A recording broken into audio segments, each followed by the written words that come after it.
Hello, everyone, and welcome back to the Retail Track. We're so happy to have you here. I'm very excited about this presentation. Today, we have Ethan Chernofsky, the VP of Marketing at Placer.AI, who will be giving a talk titled Retail's New Reality, a data-driven look at retail's evolution. I'm so excited to have him here. Ethan, welcome to the virtual stage. Thank you so much, Daniel. It's great to be here and really excited for today's conversation. So heck yeah, I'll be here if you need me. Brilliant. So thank you everyone for joining. Really appreciate you being here. As Daniel said, we're going to take a data-driven look at what's happening in the retail landscape and what this could potentially mean for how it's going to moving forward. So a quick introduction at the data you're going to see very critically so you understand what it is that you're seeing and what it is that you are not seeing. So we are a location data company. What that means in really simple terms is people vote with their feet, and we are showing you how they vote within the retail landscape across the United States. How do we get this data? We observe a panel of 30 million devices throughout the United States. Very critically, this is all anonymized aggregate data, so we are GDPR and CCPA compliant. We use this data as a panel from which to run machine learning and AI algorithms. And we then present this data in a wealth of different reports within our platform on everything from visit counts to trade areas, customer journey, void analysis, competitive benchmarking, and much, much more. If anyone is interested in the data they see today and wants to take a closer look, you can go to Placer.AI. There is a free version of this product that you can sign up for. There is also a section on our website called The Square that has a whole range of free tools that you can access whenever you'd like to get a taste of what location data could mean for you. But to the data and looking at retail's evolution. When we look at retail, one of the most interesting spaces to look at is one that had gotten a bit of a bad rap pre-pandemic, and that's the wider mall sector. So we had heard, and obviously this is rooted at least to a degree in truth, that the country has too many malls, that malls were going to be struggling as a result. But unfortunately, lumped in within that wider narrative was some really impressive top performers. And what we are showing you on this slide is an index of 100 top indoor malls throughout the country and 100 outdoor malls. So this is outdoor centers, both lifestyle and outlet. And we're showing you how they've been recovering in this recovery stage. And what's been fascinating to see is that they are recovering, and they're actually recovering really well. So when you look at indoor malls in July 2021, they were down just 0.2% compared to July 2019 in an especially strong back to school season. We look at median visit duration, and it is rising back up to where it was pre-pandemic. And what this is showing us is that there's been a tremendous resiliency in consumer demand in the wider retail sector, certainly, but also within indoor malls. So this concern of will people come back has largely been alleviated, at least in the short term. But even more, we're seeing an added pull for these regional hubs, and this regional hub concept matters a lot. So one of the things that's been really fascinating is that the true trade area, so the area from which people are coming to arrive at a mall, is actually larger in many cases for these top tier malls than it was pre-pandemic. So looking at the same period in 2019. And what it's showing us is that the fact that people were missing that retail experience means they're willing to drive further to get the best one when they go. And why this is so interesting is there is an added element to this opportunity because of the suburban shift. So one of the really interesting trends that we've seen is people leaving cities for the suburban environment. And in many cases, there's lots of data from companies like Urban Digs, a great Bloomberg analysis on this, that show that younger people are moving into the city, and those who are a little bit older, mid to late 30s, early 40s, small family, took the pandemic as the final kick they needed to go into the suburbs, which means that people with now more disposable income are coming to a place where they need new retail experiences and new fulfillments of that urban experience that they left behind. And the mall could be uniquely situated to take that over, especially when you think of those Class A malls that are already beginning to focus more on experiential components, more food and beverage, more things to do, and a smaller proportion of just pure retail. And that's making for a very exciting mall experience that could lead indoor malls not just to do well in the short term, but to actually evolve into a better place overall. And at the same time, those outdoor centers have a unique opportunity to redefine themselves. Because the pandemic pushed us to outdoor situations, because we felt somewhat more secure in them, there is a chance to develop a relationship that could go forward. And what this is telling us is that that top tier of malls is likely better positioned than it was pre-pandemic, and that those other elements, clearly there are going to be closures in those Class C range, but that Class B and up has an opportunity for redevelopment and reimagination, while those top performers are likely going to strengthen in the coming months and years. Another really fascinating thing that has been happening within the shopping center space has been a shift to work, play, live. And what that essentially means is the very strict lines that we used to draw between residential, office, and retail real estate are starting to blur. And as an example, take the Westfield Garden State Plaza in New Jersey. What we're showing in this slide in the middle is the true trade area over a 6-month period of that mall. And it's massive. It's a huge reach. It's a regional hub. It is a retail and entertainment hub. So people are willing to come from long distances to spend the day and have this wider experience. But what's fascinating is how many more visits come on a Friday and Saturday than during the middle of the week? How many more visits come later in the day than in the morning? And for this center, one of the things that's been really fascinating is their attempt to augment that strength with new concepts. And one of them was something that was announced in 2019, where the Garden State Plaza said within that area, they were going to push for more residential and office buildings. And why this is so fascinating is because they're also shifting more to more food and beverage, more fitness concepts within the mall. And to have the audiences to go to those concepts, they're bringing them to the area with those residential and office buildings. And while obviously not every shopping center is going to have this same scale, there is clearly a move for shopping centers to think more broadly about what belongs in a space. So think about co-working spaces within a shopping center or within a mall. They actually change the entire methodology of how you would figure out who the ideal other tenants are. So for example, if I have a co-tenant taking up a large space in a mall, is it so crazy to have a Staples small format concept in that mall to serve as an ongoing place for those workers to come and get the things that they need? The answer is no, it actually makes sense. And so this blurring of the lines isn't just about the impact it has on residential or the impact it has on office or retail. It's the fact that it creates a different type of fit that enables more creativity and more optionality for every shopping center and retailer to look for their ideal scenario. Another really fascinating thing that we've been seeing is the embracing of omnichannel. But what's been especially important within the embracing of omnichannel is that much of it has come in one specific area and not in another. And surprisingly, it's come in the digital area. And that's because when you think about omnichannel, we generally take brick and mortar retail as a given, and we consider all of the digital aspects on top of it to be the new omnichannel components.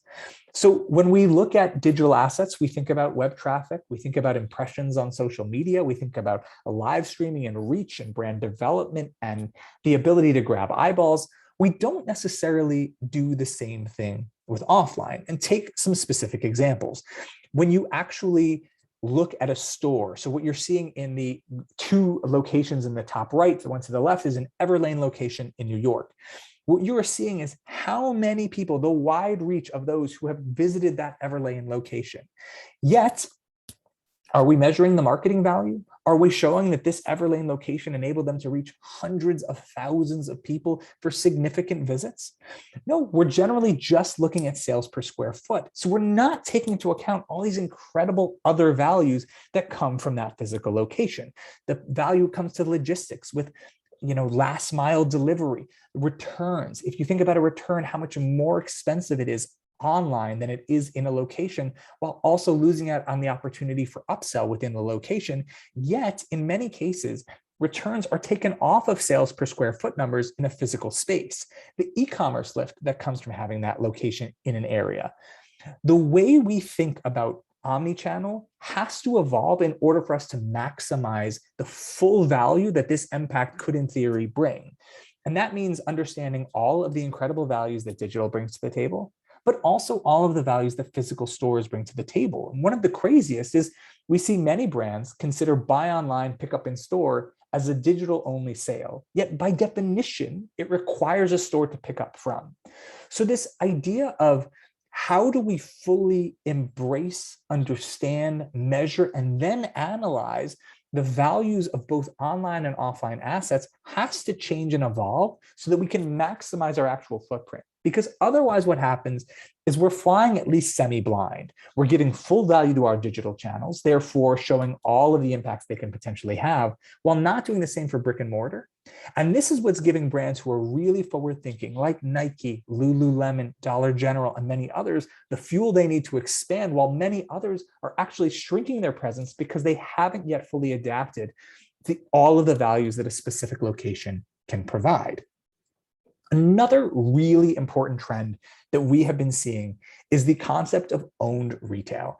Now, what we mean by owned retail is brands looking to have their own flagship stores with their brand on the top and not sell through a third party, whether that be a department store or any other brand.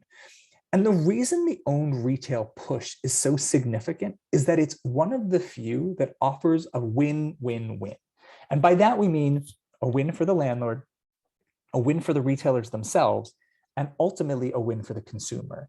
And the primary reason is the fact that it creates a lot more retail diversity.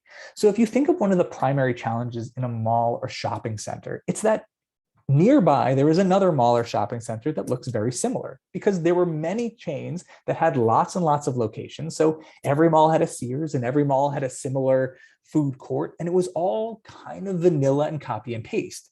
Yet if we have a larger long tail of retail, it empowers each location, so each shopping center, each mall, to think differently about who they want to have within that location, and potentially to create a better mix, but not just a better mix within their specific location in terms of co-tenancy and having the right bands to attract the audiences that they're looking for, but also a better mix collectively in the sense of a growing wider pie. So if in the past, I was choosing between one mall or another because they were offering basically the same thing, in this scenario, I could go to one mall one weekend and another the next because they're providing fundamentally different things, a different mix of retail, a different mix of food and beverage, a different range of experiences in order to create something that is potentially better and more unique. And that potential for a growing pie is incredibly valuable within a retail landscape that has become more defined by sameness than something exciting and different. But even more, expect retailers to embrace this because of the concept of turning themselves into a platform. So when we think online, one of the big earth-shattering moments of the past few years was Nike deciding to move away from Amazon and to a fully owned online experience. What's interesting there is they essentially said, we have enough value from our owned online presence. We're going to completely ensure that our brand authenticity remains. We're going to sell through our own stores to ensure our brand authenticity and those relationships are created. But there's also a platform opportunity. So think about Warby Parker. As Warby Parker continues to grow and continues to be known as a great place for eyewear, how crazy is it to think that in a few years with a large fleet of stores, they'll find some new digitally native company and give them a space within that stores to sell their product, which is a much easier prospect than doing so online, because why does the brand need to do it online? The store experience offers these brands an opportunity to evolve and expand themselves and their reach in a way that other channels don't necessarily, given the current environment, given the expense of attracting those eyeballs online. And this, again, is one of the most important trends in all of retail because of the new scenario that it creates. The next section we want to talk about is myth versus reality, because so much of the retail narrative is driven by big ideas that certainly have grains of truth in them, but have wrappings that can be somewhat not fully true and have a large degree of myth to them. And one of the biggest ones that we have been fascinated by is this concept of the death of the middle. So we hear it a lot, the bifurcation of retail, people moving to luxury, people moving to value, and that middle area blurring and essentially going away. Yet to make that point, you need to ignore the reality that it's quite possible that the middle might be the best place to be in all of retail. So if you think about brands that are operating in the middle, think about Target. Target is very classically thought of as a value brand, yet this rejects some absolute basic truths about Target. So for example, Target has Disney locations within their stores. Casper, Ulta, Apple now.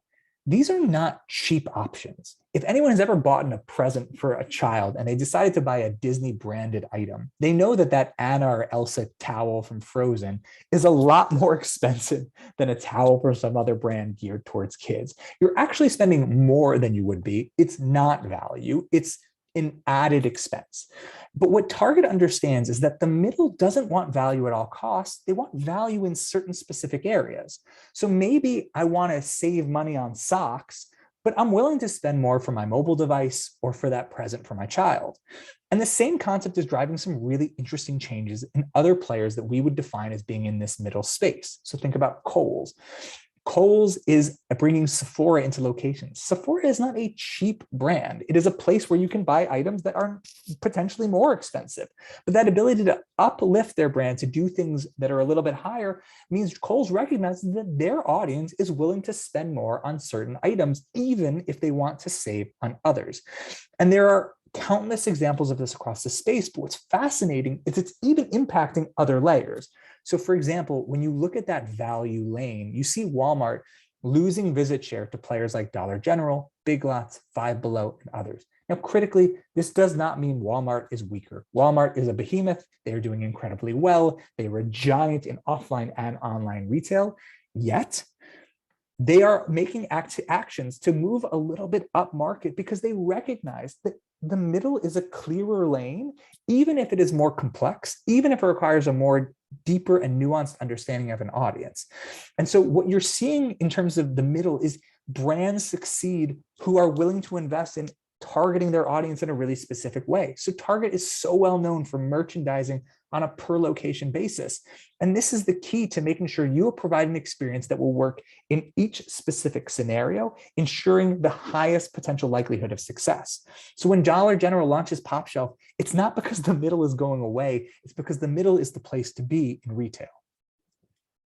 Another big trend that we saw, and I think it's, while we decided to focus on fitness in this case, it's widely applicable. But it was this concept that elements of the offline world are going online only. If I can do fitness on my Peloton, why would I ever go back to the gym? And what's been fascinating is when we think about the pandemic, it was the worst possible environment for fitness centers, right? The idea of being around dozens, if not hundreds of other sweaty people working out in a time when we were not supposed to be close to people was literally as unpalatable as it could possibly be. Yet, if you look at the data for a brand like Planet Fitness, not only are they recovering, their visit rates are higher than they were in July 2019, the last period of true normalcy we have to compare to. For Planet Fitness specifically, they were up over 7% in July 2021 compared to the same month 2 years prior. And what is so fascinating here is you saw a brand during the pandemic that recognized that though they were being limited from doing all the things they can normally do, they were also being given an opportunity to deepen the relationship with their customer. So they launched their app and deepened the services. They launched their app before, but they deepened the services available through it so that they could provide classes for their customers, so that they could maintain that relationship throughout this difficult period, so that when things did reopen, their customer was going to come back, and they have. And so what's really important is when we think about the rise of certain digital channels, we often view it as a zero-sum game where digital channels rise and then therefore their offline counterparts, so to speak, decline. Yet that hasn't proven to be the case. So people can have a Peloton at home, love their Peloton, think it's the greatest item in they have, but still want to go to the gym for other elements, or go take classes at a SoulCycle, or do CrossFit on the weekends, whatever their mix may be. And that's going to increasingly happen across sectors. So think about something like grocery. As much as we may love online grocery in some elements, we also want to go to the location sometimes. And the mix and the balance is going to become so critical. So while brands need to have all of these different channels to reach their customer in order to meet the customer where they want to be met, the mix is still very healthy for the brick and mortar piece of the puzzle. And in many cases, the narrative went very far in one direction while ignoring the kind of truths and realities taught to us through history. 5 minutes left.